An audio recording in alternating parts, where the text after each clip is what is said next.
皆さん、こんにちは。今回は2023年6月23日に発売したソニックオリジンズプラス。前回からどれほどの改善があったのか、引き続き問題点はあるのかなどを紹介していこうと思います。ぜひ購入に役立ててください。ちなみに、このレビューでは変更点と新要素についてのみ解説を行っています。収録作品について知りたい方、またソニックオリジンズという作品自体について知りたい場合は、再生リストから過去のレビューを見てください。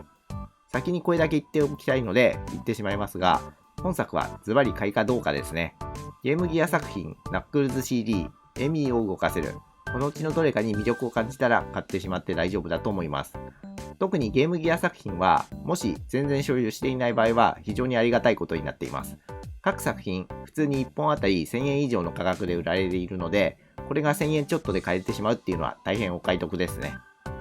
良かったところ、ゲームギア作品が全部収録されていることですね。ゲームギア作品はゲームキューブを最後にまとめてコレクションとして発売されることがなく、1本だけでまとめて遊べるというのがね、快適です。近い時期では 3DS バーチャルコンソールなんかでも発売されていたのですが、あちらには収録漏れがあったので、スイッチを使えば実はね、携帯できる環境というのにおいてデジタルソフトのゲームギアが全て揃うのは今回が初となります。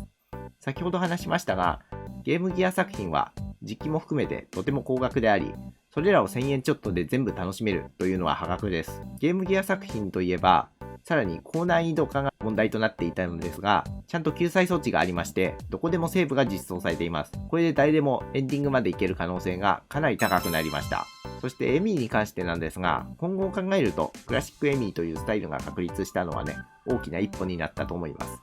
キャラ性能に関してはソニックに非常に近く、新鮮さは正直あんまりないのですが、ちょっと使いやすくなっています。テイルスならクリアできるけど、ソニックではちょっと難しいなって思う人ぐらいにはね、ちょうど良い立ち位置になったのかもしれません。ナックルズ CD に関しましては、ついに実装されましたね。それに合わせて少しコースに変更がありますが、今まで使っていたルートが使えなくなるなんてことはないのでご安心ください。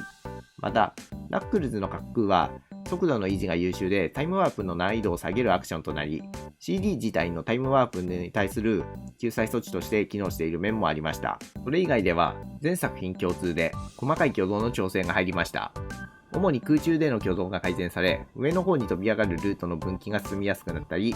また従来と同じく3つまでのボタンでジャンプが割り当てられるようになったので、メガドライブ版をプレイした人も似たような感覚で遊べるようになりましたね。この調整には、ソニックマニアの開発チームや現役のプレイヤーが参加した結果が現れており、さすがクラシックソニックのプロたちのおかげでね、かなり遊びやすい作品になったと言えるでしょう。悪かったところ、前作のレビューで挙げた問題点や、更新後の紹介動画で挙げた悪い点がそのままです。内容が被るので詳細には触れませんが、セーブデータは相変わらずクリア後のデータというものがなく、プロトパレスに関してもコマンドを入れても解放されず、3以外のリザルトはスキップ不可といった問題点も引き続きになっています。そして前回ソニック CD のムービー時の音のバランスがおかしいと話しましたが、ゲームギア作品の方に関しましては音が大きい上にエコーがかかったような音になっている問題があります。オプション画面にて BGM のコンフィグがあるのでこれをいじりたいのですが、オプションの最高音量を 100% としたら、ムービー中やゲームギアで流れる音量は 150% ぐらいです。つまり最大値より大きい音が流れるといった、特に実況者泣かせのね、仕様となってしまっています。シェア機能だと特にいじれないまま、マイクの音量も一定で流れてしまうので致命的ですね。これはぜひとも修正してほしいです。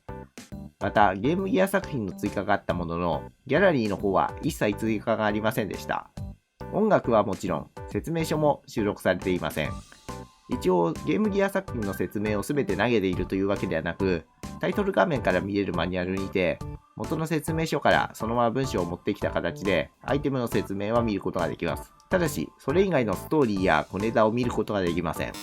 ゲームギア作品は特に説明書にて語られる設定の多さやキャラの個性が面白い点だっただけに非常に残念ですね。不便とか以前に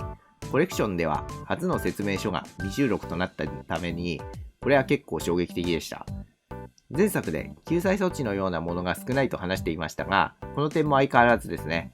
ただし、1個だけ増えた項目があり、ある条件を満たすことで各作品の隠しコマンドの情報が見れるようになります。しかし、これにも問題があり、この情報はあくまでも隠しコマンドの一部を知ることができるというだけです。使い道や他のテクニックの説明は一切ありません。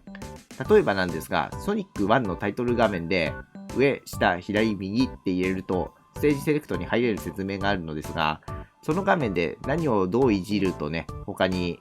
変わるのかとか、救済装置があるのかっていったものは一切触れられません。ソニックジャム、メガコレクションプラスなどの作品では、その後も含めて説明があったのですが、なぜここまで劣化してしまったのですかね。まとめ。1年越しのアップデートにより、とてもお得なゲームギア作品を全て収録した作品となりました。とりあえず、ソニックシリーズをいろいろ遊んでみたいなら、間違いなく、これはお得に楽しめる作品ですね。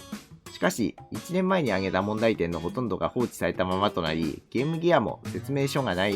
中途半端な作りとなっています。今後アップデートがあるなら、まず音楽関連の問題から直していってほしいかなと思いますね。このチャンネルでは、ゲームを実際に攻略する配信や攻略動画の作成なんかもやっています。特にこのソニックシリーズなんかはほとんど攻略していますので、ぜひともね、興味を持った方、チャンネル登録や高評価をして、次回もお待ちいただければなと思います。それではまた次回の動画でお会いしましょう。